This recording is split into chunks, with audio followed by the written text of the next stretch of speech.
70 वर्ष तक रेल की मुख्य धारा से, भारतीय रेलवे की मुख्य धारा से अलग था।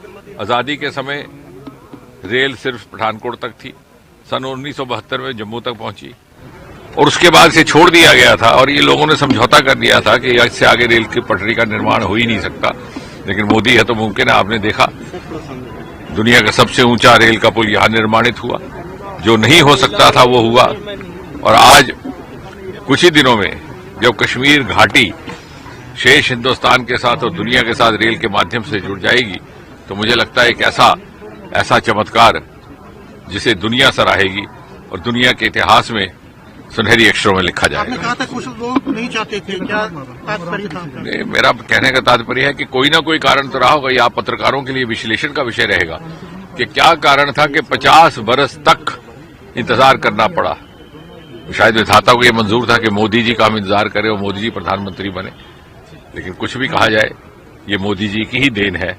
उनकी प्राथमिकता ना होती तो शायद जम्मू कश्मीर आज भी रेल के इस नेटवर्क से वंचित रहता। नहीं, सबसे पहले तो धन्यवाद करना है, आभार प्रकट करना है आदरणीय प्रधानमंत्री जी का, नरेंद्र मोदी जी का। हमारे निवेदन पर आज एक बहुत बड़ी उपलब्धि जम्मू वासियों के लिए, जम्मू के राजनीतिक दलों के लिए, जम्मू के उद्योग जगत के लिए, इसके लिए बार बार यहां से मांग आ रही थी। हमारे चैम्बर के अध्यक्ष अरुण गुप्ता जी स्वयं भी एक विज्ञापन लेकर के दिल्ली पहुंचे थे।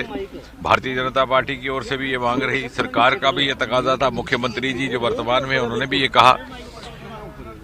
और ये भी हम ना भूलें कि पहली बार इसी स्थान पर, इसी रेल स्टेशन पर पहली रेलगाड़ी आज से लगभग 53 बरस पूर्व सन 1972 में आई थी। उसके बाद एक लंबा अंतराल रहा 50 बरस का। सरकारें आई गईं लेकिन किसी ने चिंता नहीं की। शायद उनकी प्राथमिकताएं भिन्न थीं, शायद इस क्षेत्र का विकास हो, उनको इसकी प्राथमिकता ना थी। शायद वो ये भी नहीं चाहते थे कि कश्मीर घाटी रेल के माध्यम से बाकी हिंदुस्तान से जुड़ करके मुख्य धारा का हिस्सा बने। मोदी जी ने 2014 के बाद आने के बाद एक क्रांति लाई रेल के क्षेत्र में। प्रधानमंत्री बनने के बाद उनका सबसे पहला प्रमुख कार्यक्रम था कटरा रेलवे स्टेशन का लोकार्पण करना। उसके उपरांत पहले ही दौर में जब वंदे मातरम की प्रक्रिया प्रारंभ हुई देश में, तो कटरा दिल्ली की वंदे मातरम हमें नसीब हुई। तब सूची एक तैयार हुई कि कौन कौन सी रूट्स पर 2 बार वंदे मातरम चलनी है, तो दूसरी वंदे मातरम यहीं आई। जनता की मांग थी कि कठुआ और उधमपुर पर स्टॉप हो, वो भी रहा। उधमपुर के स्टेशन को एक शहीद के नाम पर, फौजी के नाम पर रखा गया, माटी तुषार महाजन। कहने का तात्पर्य ये कि एक ऐसा प्रदेश जो आजादी के 60-70 वर्ष तक रेल की मुख्य धारा से, भारतीय रेलवे की मुख्य धारा से अलग था। आजादी के समय रेल सिर्फ पठानकोट तक थी। सन 1972 में जम्मू तक पहुंची और उसके बाद से छोड़ दिया गया था और ये लोगों ने समझौता कर दिया था कि इससे आगे रेल की पटरी का निर्माण हो ही नहीं सकता। लेकिन मोदी है तो मुमकिन है। आपने देखा दुनिया का सबसे ऊंचा रेल का पुल यहां निर्माणित हुआ।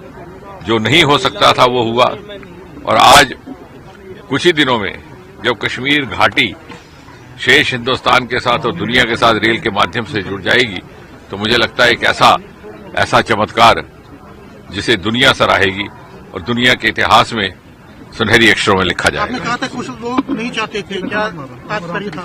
मेरा कहने का तात्पर्य है कि कोई ना कोई कारण तो रहा होगा। ये आप पत्रकारों के लिए विश्लेषण का विषय रहेगा कि क्या कारण था कि 50 बरस तक इंतजार करना पड़ा। शायद विधाता को यह मंजूर था कि मोदी जी का हम इंतजार करें और मोदी जी प्रधानमंत्री बने। लेकिन कुछ भी कहा जाए ये मोदी जी की ही देन है। उनकी प्राथमिकता ना होती तो शायद जम्मू कश्मीर आज भी रेल के इस नेटवर्क से वंचित रहता। नहीं, सबसे पहले तो धन्यवाद करना है, आभार प्रकट करना है आदरणीय प्रधानमंत्री जी का, नरेंद्र मोदी जी का।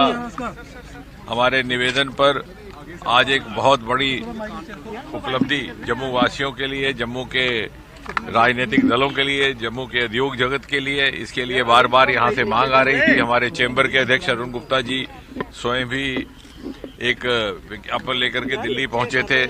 भारतीय जनता पार्टी की ओर से भी ये मांग रही, सरकार का भी ये तकाजा था। मुख्यमंत्री जी जो वर्तमान में उन्होंने भी ये कहा।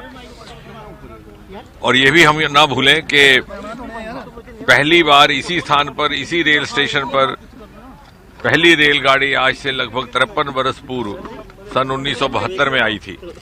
उसके बाद एक लंबा अंतराल रहा 50 वर्ष का। सरकारें आई गईं लेकिन किसी ने चिंता नहीं की। शायद उनकी प्राथमिकताएं भिन्न थीं, शायद इस क्षेत्र का विकास हो, उनको इसकी प्राथमिकता न थी। शायद वो ये भी नहीं चाहते थे कि कश्मीर घाटी रेल के माध्यम से बाकी हिंदुस्तान से जुड़ करके मुख्यधारा का